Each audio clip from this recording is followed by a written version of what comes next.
Of just how this one came out. Yeah, I mean, it was a little challenging. We had the rain delay to start. I mean, in the first 5 innings were played in, significant rain conditions. And I give the Yankees ground crew credit because, I mean, they were on this field every inning. I mean, I think you saw, Nick fell at one point. Peggy fell at one point. I thought they did a good job keeping it playable. When Nick did fall, did you walk out there and sort of have a conversation about putting some Diamond Dry down again, or was that sort of like, hey, are we still going to keep playing this game? Yeah, I was just asking where we were at with it, and then what Dan Bellino, the crew chief, and I thought he did a really good job, what his plan was, and he was telling me that he was instructing them to get it on every inning to try to keep it as playable as possible. Shelton, coming into the year, a lot of guys spoke about having higher expectations from the year. How do you assess a year with the same final record as the year prior? Yeah, we have to get better. I mean, the last two teams that we played in terms of the Brewers and the Yankees, they're doing, what we expect to do and what we need to do and want to do. So I think that's the thing. We have to continue to find ways to get better. Do you have any tangible areas of growth, comparing one season to the next? I think our starting pitching. I think our starting pitching, floor and our ceiling is considerably higher than at any point. I think that's the thing.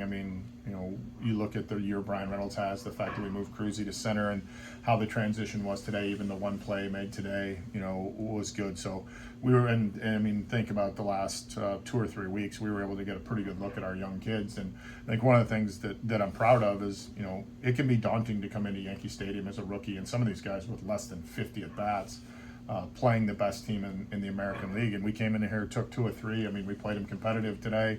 We were one pitch away from getting out of the 8th inning. So overall, I thought they came in here and played well. How do you kind of assess the offense and just kind of the areas of improvement in that aspect? Yeah, I think there's areas we definitely need to continue to improve. I think there's areas that we have improved.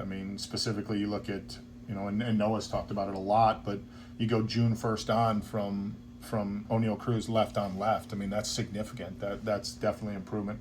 Brian Reynolds finished 4th or 5th in the National League and in hits. Things like that, I think, but I do think there has to be more consistency out of the offensive group in totality. Do you anticipate any staff changes this offseason? I don't know. Ben and I will sit down and talk about that as we get through into the offseason, as like we always do at the end of the year. And then on just another offseason note, maybe philosophy changes or just the way you guys look at development and approaching the game. Do you anticipate changes there? In terms of changes, yeah. I don't think I can speak to that now. Mm-hmm. I think definitely a review process of what we do, how we do it, how we've done it.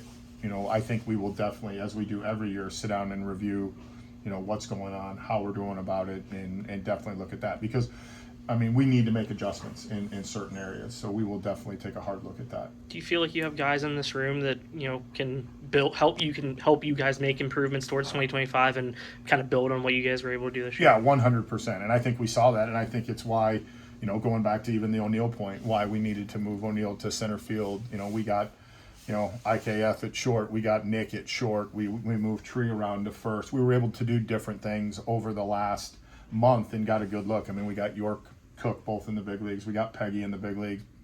We got Palacios back in the big leagues. Little things like that are important as we continue to make evaluations. Ben, I was going to say, Ben mentioned on the pregame show about IKF not playing today, and obviously there was a dialogue online about the performance bonus and everything with him being 4 plate appearances shy. Can you just share the conversation that he had? Apparently he was the one who decided he wanted other guys to play. So I had a conversation with a few guys yesterday that, hey, I'm going to play the young kids today. Mm-hmm. The last day of the season. IKF was one of those guys. No mention of it.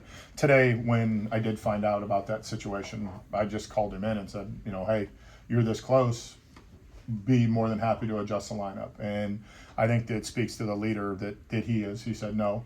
We had multiple conversations about it. I wanted to make sure that he was in a spot that he understood that we would make that adjustment. I would make that adjustment. His point to me was I got hurt earlier in the year, and I would have gotten there if I wouldn't have gotten hurt. He understood it, and he thought it was best for the young kids to play. So there was a dialogue back and forth once we found out, and ultimately I let him make the decision on, if he wanted to get in there today, we would have got him in there.